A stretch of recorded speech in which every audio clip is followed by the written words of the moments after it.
So yesterday when we were studying about the relations of hyoglossus, so we had already also spoken about the lingual artery, right?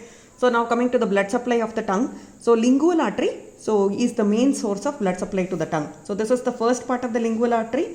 Then second part of the lingual artery, this is the first part of the lingual artery. Second part will be going behind the hyoglossus, and then the third part will be emerging from the anterior border of the hyoglossus. So these are the three parts of the lingual artery.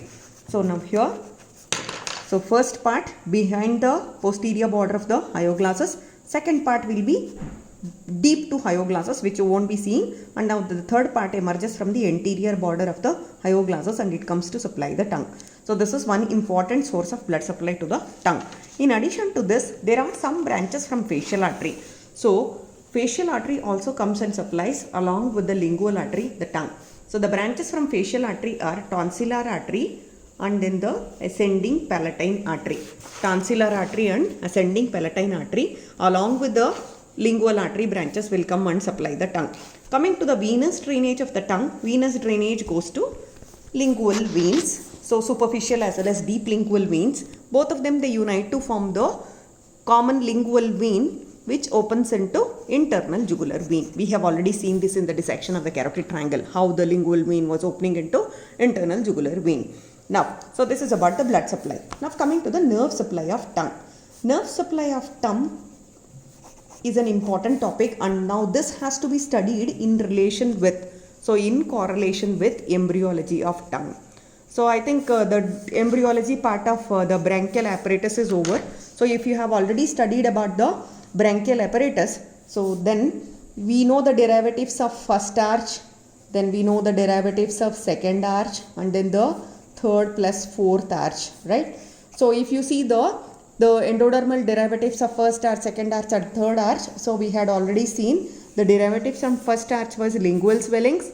Then at the junction between first and second arch, so this is lingual swelling. At the junction between first and second arch, we could see the tuberculum impar which was developing, and then behind contributions from both third and fourth arch, we could see the hypobronchial eminence, out of which the lingual swellings, the tuberculum impar, and then the cranial portion of this hypobronchial eminence. So all these three were involved in the development of the tongue. So out of which the lingual swellings and tuberculum impar, so they form the anterior 2/3 of the tongue, this and this. So, and then hypobronchial eminence, the cranial part was developing into posterior 1/3 of the tongue. Okay. So lingual swellings, I said this is the derivative from first arch. Which is the first arch nerve? Mandibular nerve. So lingual nerve will be supplying the anterior 2/3 of tongue because it is being derived from first arch. The junction between first and second arch means we know which is the second arch nerve. So that is nothing but tuberculum impar. So that is nothing but the second arch nerve. So that is facial nerve. A branch from the facial nerve will be supplying here. So that is cauda tympani. So now, so what is the role of lingual nerve? This carries the general sensation like pain, touch, cold, hot. All these things will be felt by your lingual nerve. Nerve of general sensation in the anterior 2/3. Then nerve of special sensation in the anterior 2/3 will be cauda tympani branch of facial nerve. Means this will be carrying the taste sensation like sour, sweet, so salty, all these taste sensation will be carried by your cauda tympani nerve. So anterior 2/3 is supplied by lingual nerve, general sensory nerve, special sensory nerve, cauda tympani. Now coming to the posterior 1/3 of the tongue, which is derived from hypobronchial eminence, the cranial part. Now this both general sensation plus special sensation, both of them will be carried by your glossopharyngeal nerve, because you know hypobronchial eminence is a derivative of third, fourth arch, I said.